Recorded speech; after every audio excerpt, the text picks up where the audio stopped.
자, 그래서 이런 것들을 이제 공부했는데 이게 최소공배수랑 최대공약수에 대해서 공부했던 거잖아요. 그 중에서 제일 중요한 거는 최소공배수가 아니라 오히려 최대 공약수입니다.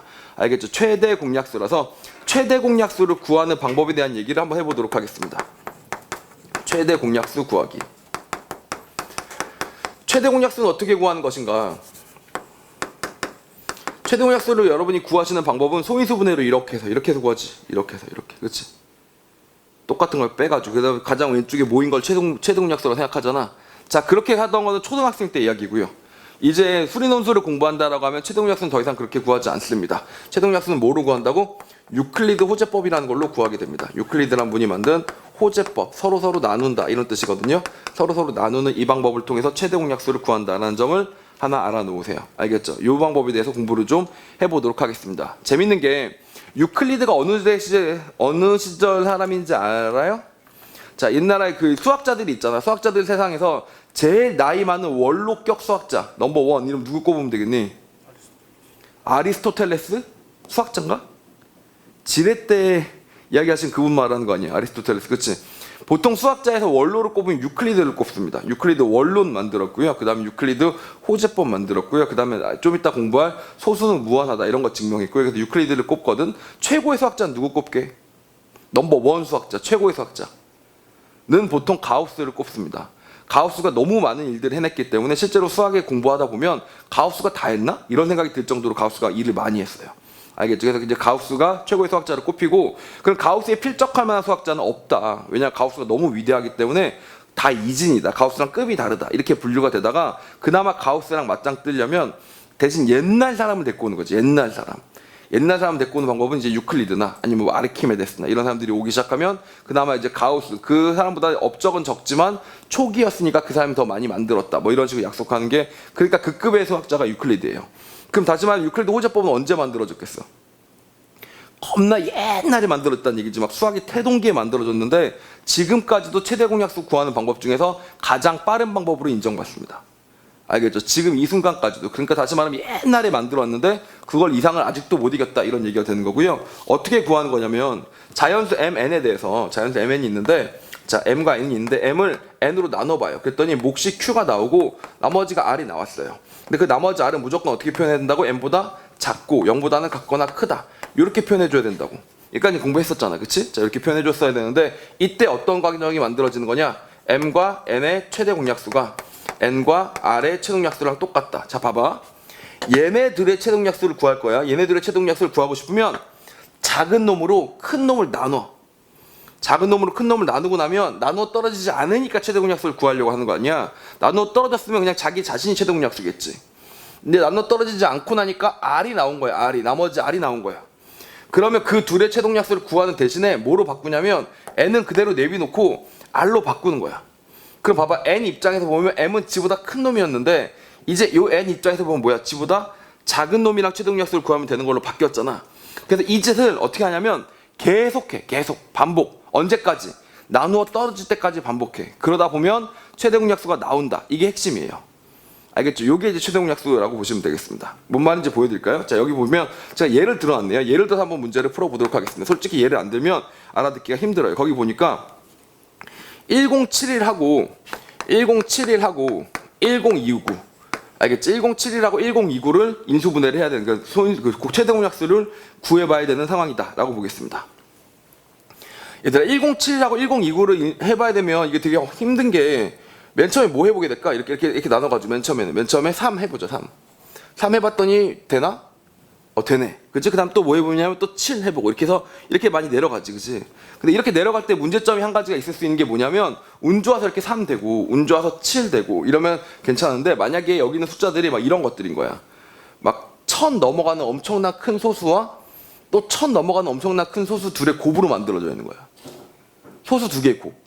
그러면 어떻게 되겠어? 인수분해를 할 때 2도 안 돼, 3도 안 돼, 5도 안 돼, 7도 안 돼. 어떻게 돼? 계속 돼봐야 되겠지. 그치?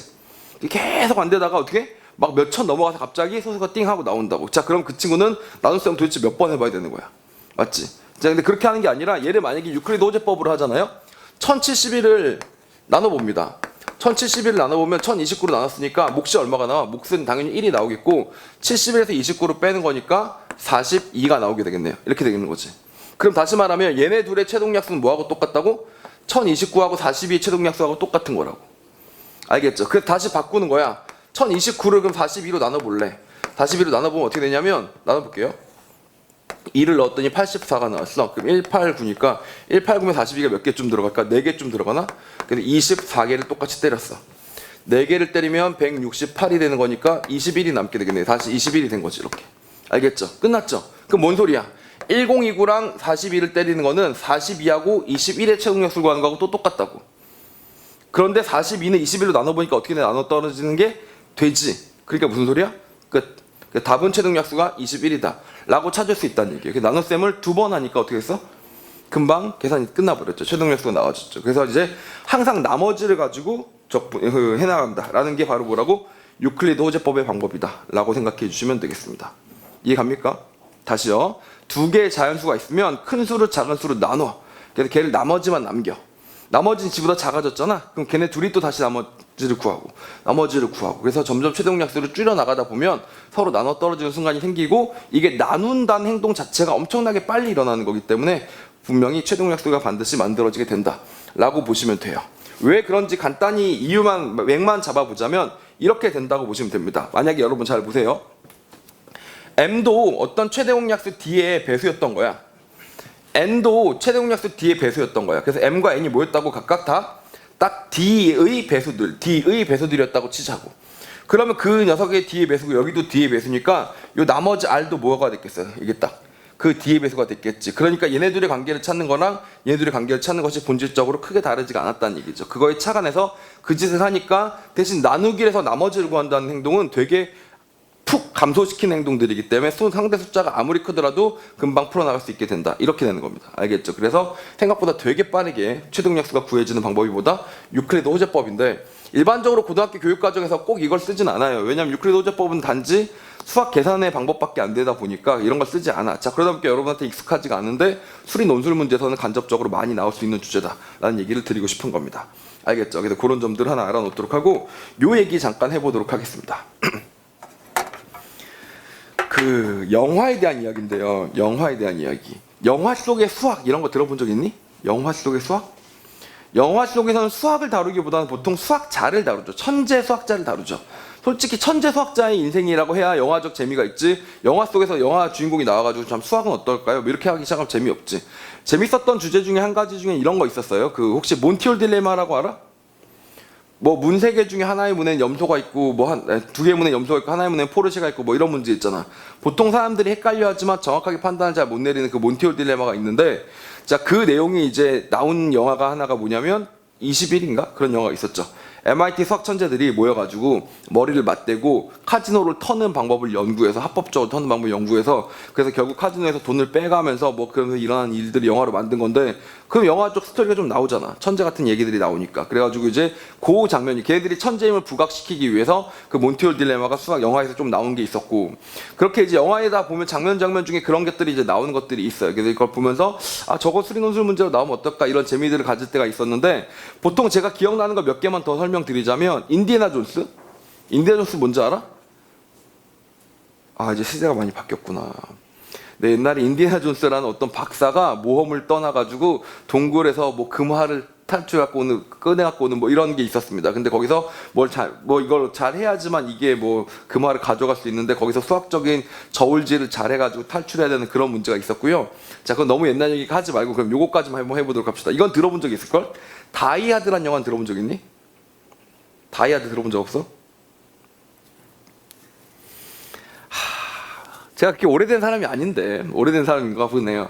다이아드란 영화에서 뭐가 나오냐면 그 정의사도 2명이 나와요. 경찰이 나와요. 그리고 보통 경찰 둘은 어떤 관계야? 서로 막 툭탁툭탁 대요. 아, 네가 뭐 잘못됐고 뭐 서로 성격이 안 맞는 그런 콤비 경찰이 나옵니다. 그리고 악당이 나와. 미친 악당이 나와. 그래서 악당이 사람을 다 죽이겠다 뭐 이러는데, 이제 그 정의 경찰이 그걸 살려야 되는 그런 액션 영화입니다. 그게 사실 별 영화는 아니에요. 근데 그 액션 영화가 어떻게 진행되냐면 이렇게 돼.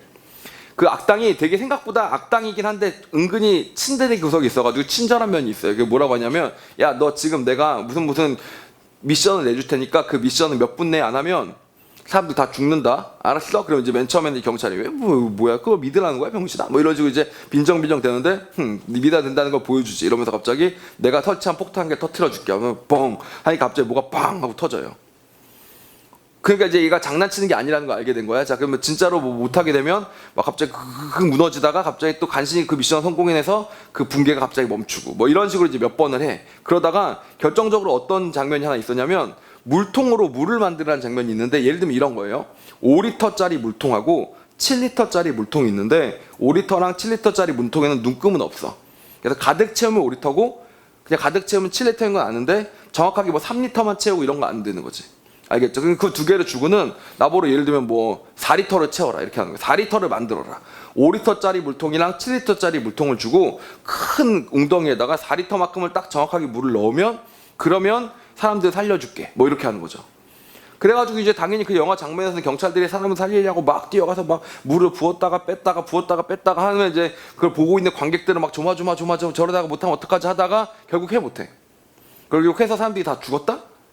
그런 일이 영화에서 안 일어나잖아. 그치? 그래서 극적으로 이제 그걸 해내요. 알겠지? 해내면 사람들이 뭐 이런 장면들이 나오는 그런 액션 영화야. 그래서 그런 미션들이 계속 이어지는데 그중 한 미션이 수학 미션이었던 거지. 그 아까 그 5리터 7리터짜리 미션. 근데 나는 그 영화를 볼 때 몰입이 안 되는 거야. 왜냐하면 그 5리터짜리 7리터짜리 그 물통을 가지고 4리터를 할 수 있다는 사실을 정확하게 알고 있으니까 5리터랑 7리터가 돼 있으면 무조건 4리터를 만들 수 있습니다. 어떻게 만들면 될까? 여러분 한번 생각해 보세요. 5하고 7이면 4는 무조건 만들어져요.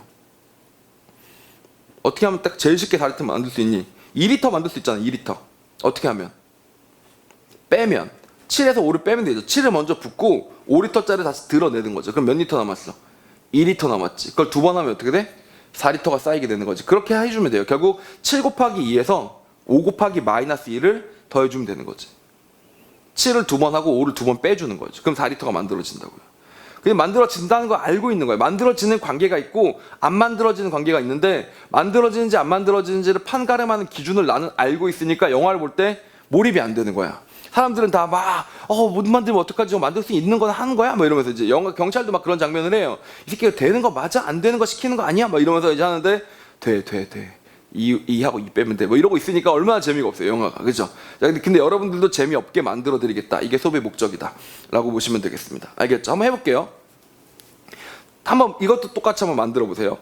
4리터하고 6리터 가지고 3리터를 만드는 거예요. 4리터 통하고 6리터 가지고 3리터를 만드는 거예요. 만들 수 있겠니 없겠니 한번 생각해 봐봐. 4리터와 6리터를 가지고 3리터를 만드는 것.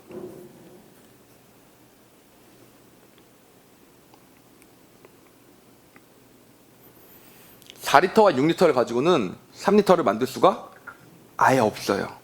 4리터랑 6리터는 아무리 넣고 빼고 해봤자 결과가 무조건 무슨 수야? 짝수가 나올 수밖에 없겠지. 4와 6 가지고 만드는 거니까. 근데 내가 몇 리터 만들려고 그랬어? 3리터 만들려고 했지. 만들어진다 안 만들어진다? 절대 안 만들어진다. 이해 가십니까? 자, 그러니까 4리터 6리터 가지고는 못 만드는 거고 5리터 7리터 가지고는 왜 4리터가 만들어지냐? 5하고 7은 최대 공약수가 얼마게? 없지. 1이지. 서로 소지. 서로 소인 관계에선 1의 단위까지 얼마든지 잘 잘라낼 수가 있어요. 예를 들면 5리터랑 7리터가 있잖아. 그럼 5리터를 3번 담아. 그럼 몇 리터가 돼? 15리터가 되지. 거기서 7리터를 2번 드러내. 그럼 몇 리터가 돼? 1리터가 되지. 그럼 1리터 하나 만들어냈다는 얘기는 이제부터 모든 그램을, 모든 리터를 다 만들 수 있다는 얘기가 되잖아. 결국 이걸로 만들 수 있느냐 만들 수 없느냐는 뭐가 가르는 기준이냐면 A랑 B였으면 A랑 B가 서로 소냐 아니면 최대 공약수가 얼마냐. 최대 공약수의 배수들만 내가 다 만들 수 있는 거야. 무슨 말인지 알겠죠? 자, 그런데 그 과정을 제가 잠깐 한번 보여드릴게요. 예를 들면 거기서 보겠습니다. 이런 명제가 써있죠. 이 명제는 종종 나오니까 하나 알아놓으시는 게 좋겠는데 뭐라고? 임의의 자연수 AB에 대해서 자연수 AB 아무거나 갖고 오는 거예요. 자연수 AB 아무거나 갖고 오는 겁니다. 에 대하여 이런 녀석이 존재합니다. AX 더하기 BY를 때리면 A, B인 정수 XY가 존재한다. 이게 여러분께 드리고 싶은 이야기입니다. 이게 정수 XY가 존재한다. 임의의 자연수 AB에 대해서 AX 더하기 BY는 A, B인 정수 XY가 존재한다. 왜?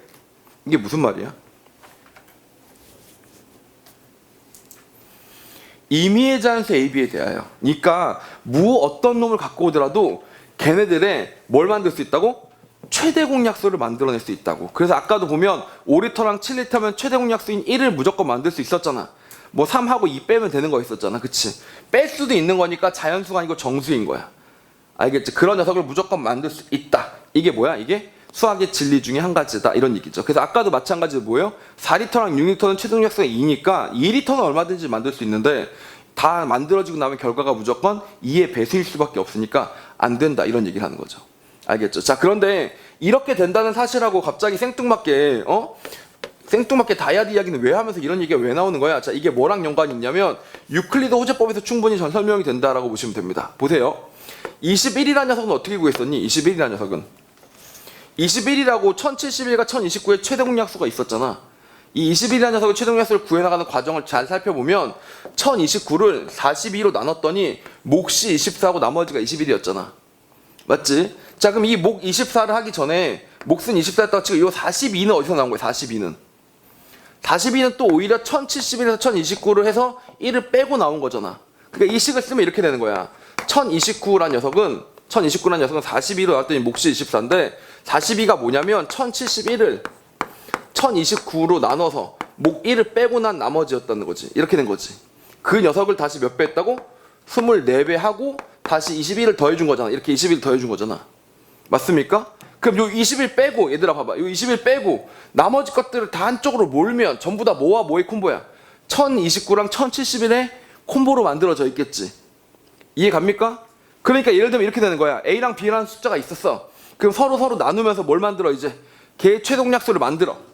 근데 만드는 과정을 오히려 어떻게 한다고? 다시 거꾸로 올라가면 그 D를 만족하는 AX 더하기 BY를 찾아나갈 수가 있게 된다라는 걸 보여주는 게 유클리드 호재법의 원리라고 보시면 되는 거예요. 알겠죠? 이 정도까지는 알아놓으셔야 됩니다. 기본적인 정수론 갖고는 할 줄 알아야 돼요. 쉽지 않죠? 알겠죠? 이렇게 됩니다. 자, 그래서 이 녀석 같은 경우는 특징이 한 가지 있는데, 특징이 한 가지 있습니다. 어떤 특징? A, B가 1일 때 유용하다. 보통 이럴 때 유용합니다. 쌤, 그게 무슨 말씀이세요? A, B가 1이라는 게 무슨 말이지? A랑 B가 어떤 관계? 서로 소일 때는 뭐가 된다고? 서로 소일 때는 항상 1을 만들 수 있다는 거예요. 예를 들면 8하고 5다. 얘들아, 8하고 5 가지고 1 어떻게 만들어? 해봐. 어떻게 만들어? 8하고 5 가지고 8 2배 한 다음에 5 3배에서 빼주면 됩니다. 16에서 15를 빼면 딱 나오잖아. 근데 만약에 안 떠오르면 어떻게 해야 되지? 8을 5로 나눠보고 그럼 나머지가 또 3이 나올 거 아니야. 그 나머지 3과 5를 또 어떻게 3으로 5를 나눠보고 이런 식으로 계속해서 1을 구해. 결국에는 그다음 어떻게 한다고? 다시 역연산으로 올라가다 보면 이 계산을 얻을 수가 있을 거라고요. 무조건 유클리드 호재법이 존재하는 한 AX 더하기 BY는 걔네들의 최대 공약수가 나오는 포인트인 XY는 무조건 존재한다 라는 사실을 하나 알아놓을 수가 있을 겁니다. 알겠죠? 여기까지만 일단 알아놓으시면 되겠습니다. 알겠죠? 자, 그리고 심화적인 주제로 좀 넘어가 보도록 할게. 심화적인 주제. 자, 지금부터는 좀 어려운데 한번 찬찬히 한번 따라가 보도록 하자. 찬찬히 한번 따라가 보자. 이 명제 진짜 어렵다. 근데 한번 연습해보는 차원에서 한번 가보도록 하겠습니다. 여러분 이거 좀 보세요.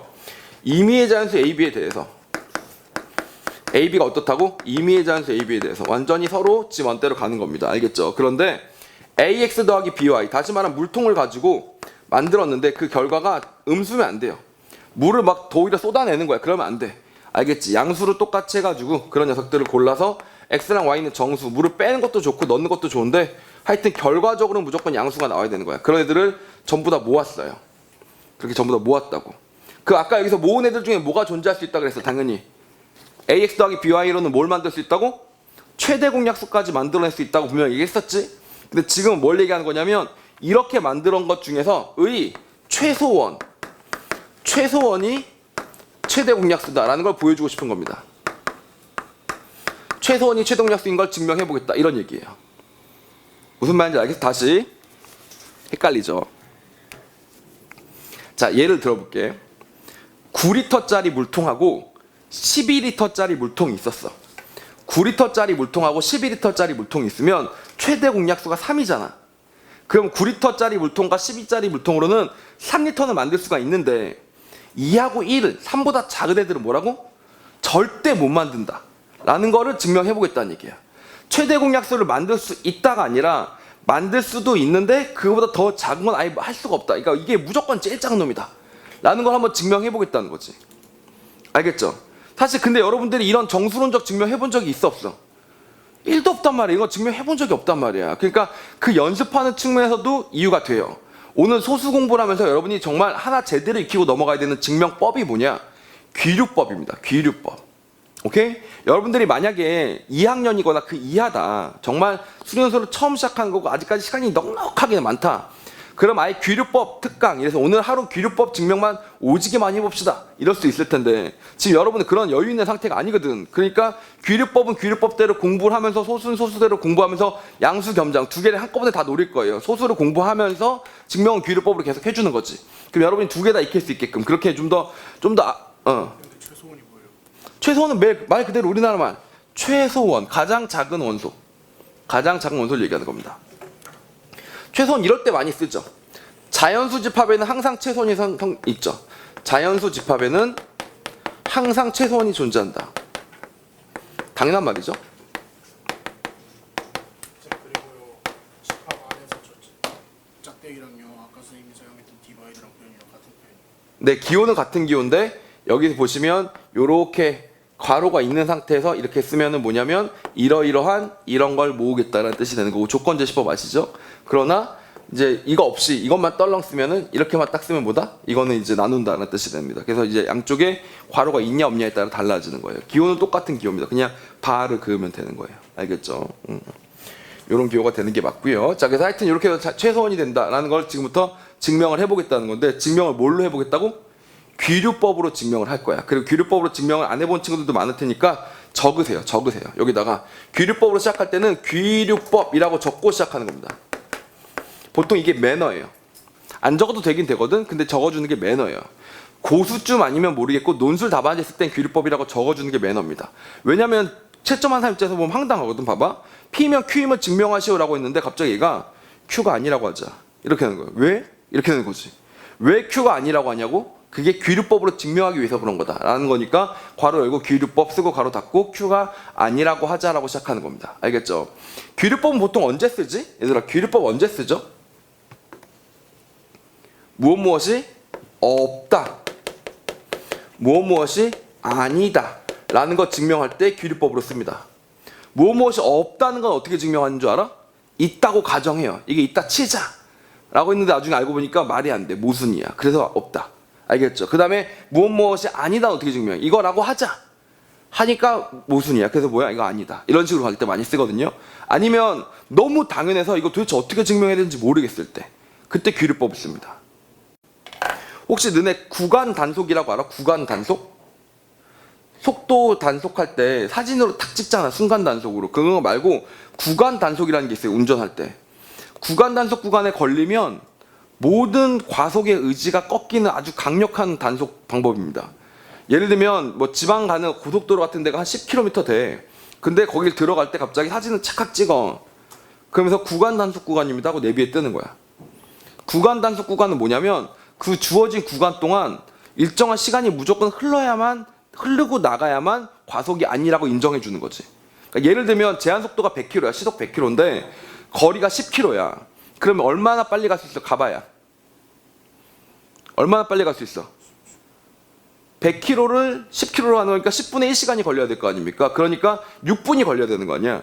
6분보다 만약에 빨리 가면 그놈은 뭐야? 과속한 거고 6분이 넘어가야 걔가 과속 안 한 거지. 물론 이제 과속을 해놓고도 6분이 넘는 경우가 있겠지. 과속했다가 쉬었다 가면은. 그치? 근데 이제 그러든 말든 간에 하여튼 6분보다 빨리 가면 안 되는 거잖아. 그래서 그게 구간 단속이야. 그러면 이게 만약에 딱 들어간 순간 사진이 착각 찍혀. 구간 단속 구간이고 막 이렇게 된 거야. 자, 6분이 지나야지만 알 수 있는 거야. 그치?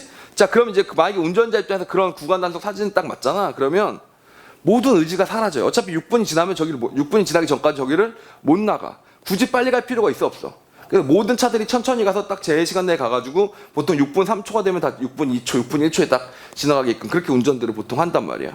뭔지 알겠죠? 자, 그랬는데 어떤 수학을 못하는 사람이 5분 58초 만에 딱 거기를 통과한 거야. 야, 너 과속 위반이야 하고 딱지가 딱 날라왔어. 근데 그 사람이 무식해. 아니, 내가 속도 위반한 거 네가 봤냐고. 네가 봤냐고. 너네는 거기 지나갈 때 천천히 갔었고 지나갈 때 천천히 갔었는데 중간에 내가 속도 위반한 증거가 뭐가 있냐고 하면서 막 빠락빠락 우겨. 알겠죠? 그럼 경찰 측에서 할 수 있는 말이 뭐야? 아니 당연히 한 거지가 아니라 거기서 이제 귀류법을 쓰는 거죠. 만약 네가 속도 위반을 하지 않았다고 가정하자. 즉 시속 100km 이하로 갔었다고 치자. 알겠죠? 시속 100km 이하로 갔었다고 치면 총 6분이 걸린다. 근데 너는 6분보다 적게 나왔으니 모순 이러면서 그러므로 귀류법상 너는 됐다 이렇게 설명하는 거죠. 너무 당연한 걸 증명할 때 쓰는 게 뭐라고? 귀류법. 아니면 무엇이 아니다, 무엇은 없다라는 걸 증명할 때 쓰는 게 귀류법. 알겠죠? 이런 것들을 좀 알아놓으시면 됩니다. 예를 들면 여러분 루틴은 무리수이다 어떻게 증명했어요? 루틴은 무리수이다를 증명하는 게 아니죠. 보통 루틴은 유리수가 아니다를 증명하잖아요. 유리수라고 가정하고 모순을 찾는단 말이에요. 알겠죠? 귀류법은 이렇게 뭔가 부정적인 걸 증명하거나 아닌 걸 증명할 때, 알겠죠? 너무 당연한 걸 증명할 때 쓰는 게 귀류법이다라고 보시면 되고, 최소원이 이거다라고 했었으니까 이렇게 하는 거죠. 귀류법은 뭐야? 그럼 이걸 부정해야 되겠네? 뭘 어떻게 부정하겠다는 거야? D스타라는 녀석이 있어가지고 D스타가 D보다 더 작다. 알겠죠? D스타라는 녀석이 있어서 D스타가 D보다 작다. 그리고 이때 D스타는 뭐라고 얘기할 수 있냐면 적절한 AX0 더하기 BY0를 잘 넣었더니 이런 녀석이 한 게 나와가지고 심지어 최대 공약수보다 어떻게 됐다고 지금 더 작았다고 치자라고 하면서 시작을 하는 겁니다. 무슨 말이야? A하고 B 가지고 덜고 덜어가지고 D보다 더 작은 숫자를 만들었다라고 누가 우기는 거지. 그럼 지금 우리 이제부터 뭐 해야 돼? 그게 걔가 말이 안 된다는 거를 밝혀야 되는 거겠지. 맞습니까? 자, 그래서 무슨 짓을 하느냐? 이 작은 숫자로 더 크다는 이 D를 나눕니다. D를 나눠요. 더 큰 숫자로 D를 나눠요. 그럼 다시 D 스타가 만들어지고 걔의 몫이 나오게 되겠죠. 몫이 나오게 되겠죠. 이해 갑니까? 그 몫이 나온다면 다시 뭐가 나와? 여기 다시 R이 이렇게 분명히 나오게 될 거라고요. 그러면 이 R은 어디와 어디 사이일 거냐면 0보다는 같거나 크고 똑같이 D 스타보다는 더 작아지는 그런 값이 만들어지게 되겠죠. 이렇게 된다라고 보시면 되겠습니다. 이해 갑니까? 이렇게 된다고 보시면 되겠죠. 오케이? 자, 근데 그럼 얘는 뭐야? 그 D스타보다도 어떻게 된 거야? D스타보다도 더 작은 놈이야. 더 작은 놈이야. 그지? 자, 그래서 얘를 가지고 한번 잘 생각을 해보도록 합니다. 재밌어요. R을 가지고 다시 정리를 해볼게요. R은 뭐하고 똑같냐? D에서 D스타 Q를 뺀 거하고 똑같은 녀석이 만들어지는 거지.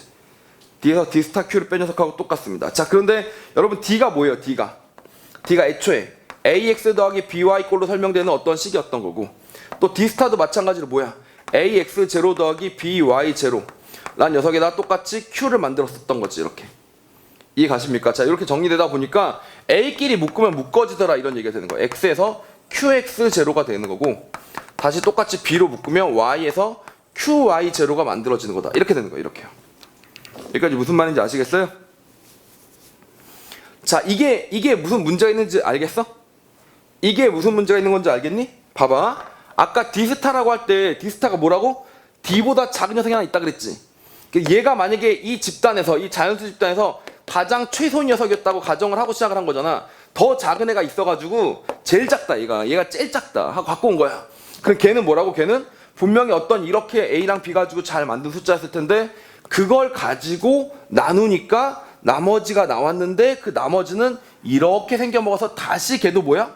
이 꼴에서 이 꼴로 만들어져 있더라 이런 얘기가 된 거지. A와 B 가지고 적절히 만든 놈이더라 이런 얘기가 되는 거지. 그러면 A와 B 꼴에서 만들 수 있는 애들 중에 제일 작은 애가 D스타가 아니고 뭐야? R이란 얘기가 돼버리는 거잖아. 그러니까 여기서 일단 첫 번째 모순이 되고, 따라서 이게 모순이 안 되려면 R이 0인 수밖에 없어요. R이 딱 0이어야 되는 수밖에 없다고. 이렇게. 오케이? R이 0이어야 된다고. R이 0이어야 되는데 R이 0이면 뭐야? R이 0이란 얘기는 D스타가 뭐야? 나눴더니 딱 나눠 떨어졌다는 얘기잖아. 그럼 결국 무슨 소리니 그게? D스타가 D를 나눈다는 얘기고요. 그리고 원래 D스타도 뭐야? A와 B의 뭐야? 콤보니까 D도 D스타를 나눌 것이고요. 이게 뭔 소리야 얘들아? D스타도 D고 D도 D스타 나눈다. 이게 아까 뭔 소리라 그랬지? D도 D스타 나누고 D스타도 D를 나눈다. 뭔 소리라고 이게? D랑 D스타가 같다란 이야기라고요. 알겠죠? D랑 D스타가 같다는 얘기니까 아까 분명히 또 작다고 한 사실이 또 뭐가 되는 거야? 모순이 되는 거야. 그러니까 뭐 어디로 가도 자꾸 모순에 빠지는 거야. 그래서 안 된다라는 증명이 되는 겁니다. 다시 정리해 볼게요. 어렵죠? 다시 정리하겠습니다. 논리를 가볼게요. 자, A랑 B를 가지고 만들 수 있는 숫자 중에 제일 작은 게 뭐다? 최대 공약수다. D다 라고 생각을 해요. 그걸 증명하고 싶어요. 근데 어떤 놈이 아닌데 D스타도 있는데 하고 등장을 한 거야. 그래? 그럼 네가 알고 있는 애 중에 D보다 작은 애 중에 제일 작은 애 갖고 와봐봐. 그랬더니 걔가 자 D스타 여기 있어 갖고 온 거야. 알았어. 그럼 그 D 스타 가지고 나눠볼게. D를 나눠볼게. 네가 말하는 D 스타가 D보다 작으니까 걔로 나눠볼게. 그럼 나누고 나면 뭐가 나와? 나머지가 있을 수도 있고 없을 수도 있는데 나머지가 있으면 뭐가 된다고?